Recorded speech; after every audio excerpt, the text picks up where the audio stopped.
बिस्मिल्लाहिर्रहमानिर्रहीम। अस्सलाम वालेकुम व्यूअर्स, कैसे हैं आप? अल्लाह ताला आपको खुश रखे, आबाद रखे, आमीन। आज ये हम बना रहे हैं स्पेशल दही फुल्की। बहुत ही मज़े की ये बन के तैयार होती है।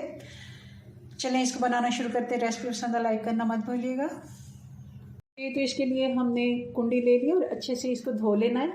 अब इसमें हम डाल देंगे 4 जवे लहसुन के और 4 हरी मिर्चें और 1 मुट्ठी हरा धनिया। हरा धनिया भी हम पत्ते ले लेंगे और 1 मुट्ठी के बराबर।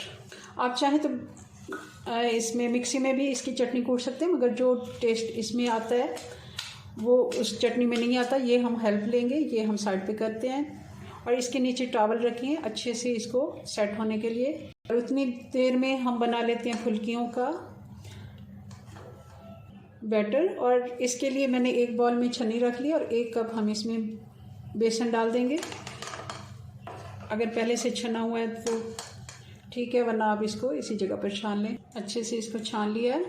अब इसमें 1 टीस्पून ज़ीरा डाल देंगे और नमक हम ½ टीस्पून डालेंगे। ज़्यादा हमने नमक नहीं डालना क्योंकि हमने बाद में दही में नमक डालेंगे, तो कहीं ज़्यादा ना हो जाए, कम हो कोई बात नहीं। आप 1 टीस्पून से थोड़ा सा कम मैं इसमें बेकिंग पाउडर ले रही हूँ। आप बेकिंग सोडा है तो 2 चुटकी वो भी डाल सकते हैं, मगर कोशिश करें कि बेकिंग पाउडर ही इस्तेमाल करें। चलें जी, अब इसका हम अच्छा सा एक घोल बनाएंगे, थोड़ा थोड़ा पानी डालते हुए। एक दफ़ा पानी सारा हमने नहीं डालना, बहुत ज़्यादा पतला भी नहीं और बहुत गाढ़ा भी नहीं। जैसे हम जलेबी का बैटर बनाते हैं सेम वैसे का। अच्छे से इसको हमने फेंटना है एक ही साइड पे, ताकि इसमें थोड़ी सी हवा भर जाए और ये हल्का हो जाए। 4 से 5 मिनट मैंने अच्छे से इसको फेंट लिया। आप देखिए अब इतना ये ठीक है। ये देखें जैसे हम जलेबी का बैटर बनाते हैं इसको। आप चाहें तो 5-10 मिनट के लिए इसको छोड़ सकते हैं, मगर मैं इसको फ़ौरन ही बना लेती हूँ।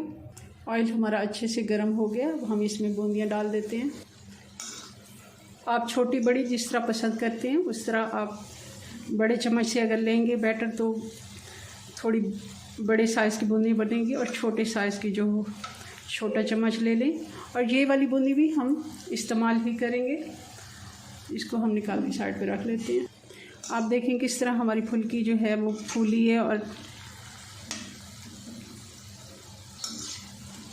बाज़ार से बेहतरीन आप घर में बना सकते हैं। और बेसन की आजकल भलियाँ, इसको लाहौर में अक्सर भलियाँ ही कहते हैं, मिलना बहुत मुश्किल है। फाइन आटे या मैदे की बनी होती हैं और वो हमारी सेहत के लिए इतना अच्छा नहीं है मैदा। रमज़ान में हमें चाहिए कि हम बेसन की ही चीज़ें इस्तेमाल करें और घर में बनाएं। आप ये देखें अच्छा सा गोल्डन सा कलर आ गया। हम इसको निकाल लेते हैं। फुल्कियों में हम पानी डालेंगे और 5 से 7 मिनट के बाद हम इनको अच्छे से निचोड़ लेंगे और शिफ्ट कर देंगे जिस ट्रे में हमने इनको सेट करना है। बॉईल किया हुआ 1 बारीक कटा हुआ आलू भी डाल देंगे। कुछ हम इसमें खीरे के स्लाइस डालेंगे बारीक कटे हुए, और बारीक कटी हुई बंद गोभी भी हम इसमें डालेंगे।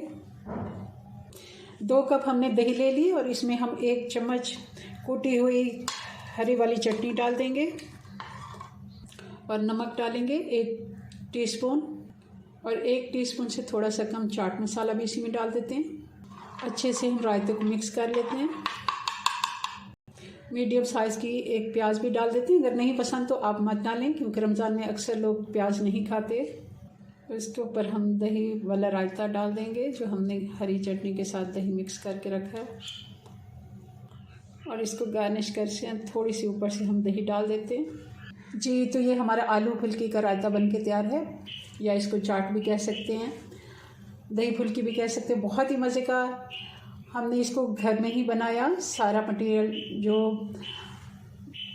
बाज़ार की बूंदी जो होती है वो इतनी सही नहीं होती, हमने बेसन से बूंदी बनाई और बहुत ही मज़े का हेल्दी हमने घर में ही रायता बनाया। चलें जी, अपनी दुआ में याद रखें। मिलते हैं नेक्स्ट वीडियो में नई रेसिपी के साथ। तब तक के लिए अल्लाह हाफिज़।